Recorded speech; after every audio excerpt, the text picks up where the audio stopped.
Friends, તમારું સ્વાગત છે મારા કિચનમાં. આજે આપણે બનાવીશું વરસાદમાં ખાવાની મજા પડે અને તળવાની ઝંઝટ ન હોય એવા આજે આપણે નવા ભજીયા.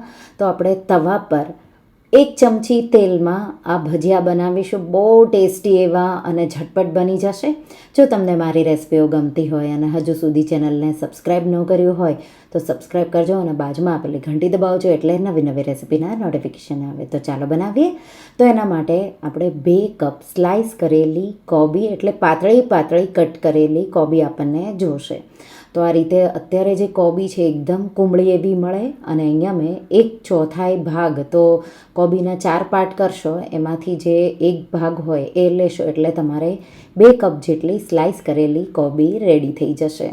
તો આ રીતે તમે એને નાઈફના મદદથી પાતળી સ્લાઈસ કરો, નહીંતર ખમણી હોય તો ખમણીથી તો એકદમ એકસરખી એવી સ્લાઈસ થશે અને ભજીયા તમારા દેખાવે પણ બહુ સારા એવા થશે. તો 2 કપ જેટલી સ્લાઈસ કરેલી મેં કોબી તૈયાર કરી લીધી. તો બટેટાની જે ખમણી હોય એનાથી આ રીતે કોબી બહુ સારી એવી સ્લાઈસ થશે. સાથે આપણે 2 લીલા મરચાંને પાતળા આ રીતે કટ કરી લઈશું. અહીંયા જો તમને વધારે તીખું બનાવવું હોય તો લીલા મરચાંની પેસ્ટ પણ તમે વાપરી શકો છો. હવે બાઉલમાં આપણે 2 કપથી થોડી ઉપર છે સ્લાઈસ કરેલી કોબી, લીલા મરચાં આપણે ઉમેરી દઈશું. સાથે આપણે એમાં લીલા ધાણા, તો 1/2 કપ જેટલા મેં લીલા ધાણા લીધા છે. તમારે થોડી પાલક ઉમેરવી હોય તો પાલક પણ ઉમેરી શકો છો. 1 ટીસ્પૂનથી થોડું ઓછું મીઠું, 1/2 ટીસ્પૂન હળદર, 1 ટીસ્પૂન કાશ્મીરી લાલ મરચું, 2 ટીસ્પૂન ધાણા જીરું પાવડર, 1 ટીસ્પૂન અજમો આ રીતે મસળીને ઉમેરીશું.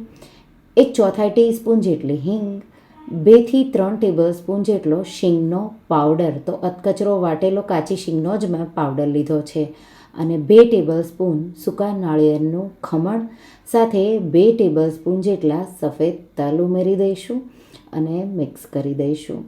આ રીતે મીઠું તમે કોબી સાથે મિક્સ કરી દેશો એટલે થોડી જ વારમાં કોબીનું પાણી થશે અને આપણે બેટર એમાં જ બનાવી લઈશું.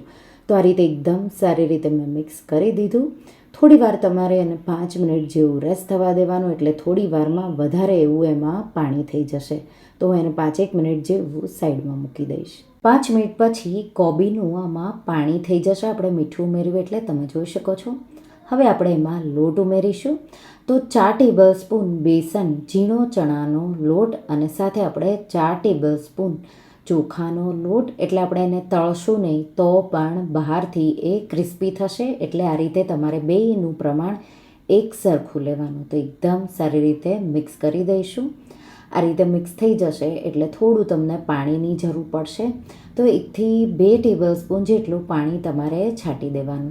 તો અહીંયા તમારે ધ્યાન રાખવાનું, જો બેટર તમે થોડી વાર માટે રેસ્ટ થવા દેવાના હોય તો પાણી તમારે બહુ ઉમેરવાની જરૂર નહીં પડે. નહીંતર તમારે જો અત્યારે તરત જ બનાવવા હોય તો પાણી તમારે થોડું 3 થી 4 ટેબલસ્પૂન જેટલું ઉમેરી દેવાનું. અને તમે જોઈ શકો છો પરફેક્ટ એવું બેટર તૈયાર થઈ ગયું. તો બેટર આપણને આવું જોશે.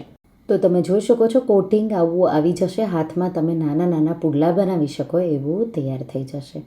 હવે 1 ચપટી જેટલા ખાવાના સોડા ઉમેરી દઈશું અને થોડા લીંબુના રસના ટીપા, 6 થી 7 લીંબુના રસના ટીપા અને 1 ચપટી જેટલા ખાવાના સોડા ઉમેરી મિક્સ કરી નોન સ્ટિક તવો ગરમ કરીશું. એમાં આપણે 1 ટીસ્પૂન જેટલું તેલ લઈ અને આ રીતે પૂરા તવા પર ફેલાવી દઈશું અને થોડા સફેદ તલ છાંટી દઈશું. આ રીતે તેલ ઉપર તમને લાગે કે ગરમ થઈ ગયું પછી હવે આપણે આ રીતે થોડું બેટર લેશું હાથમાં અને નાના આવા પુડલા હોય એ રીતે થાપી દઈશું. તો બહુ જાડું પણ નહીં, બહુ પાતળું પણ નહીં, એવું મીડિયમ રાખવાનું. અને આ રીતે આપણે એને મીડિયમ હાઈ ફ્લેમ પર 1 મિનિટ જેવું થવા દઈશું. ઉપરની સાઈડ તેલ થોડું મેં છાંટ્યું અને પછી આપણે વચ્ચેના જે ભજીયા છે એ જલ્દી થશે, સાઈડના થોડી વાર લાગશે. વચ્ચે ડાયરેક્ટ ફ્લેમ આવે એટલે જલ્દીથી થઈ જશે, પણ સાઈડના છે એને થોડી વાર લાગશે. તો આ રીતે મેં એક સાઈડથી કૂક કર્યા, બીજી સાઈડ પણ મેં 1 થી 1.5 મિનિટ જેવા, અને પછી 2 સાઈડથી થોડા ગોલ્ડન ક્રિસ્પી થાય ત્યાં સુધી થઈ જાય પછી આપણે એને બહાર કાઢી લઈશું. તો બિલકુલ તેલ નથી રહ્યું અને એ જ રીતે મેં બીજા બધા ભજીયા પણ બનાવીને તૈયાર કરી લીધા. તો આ રીતે બહુ ઓછા તેલમાં ક્રિસ્પી એવા ટમાટો કેચઅપ કે આંબલીની ચટણી સાથે તમે ગરમા ગરમ કે ચા સાથે પણ ગરમા ગરમ સર્વ કરી શકો.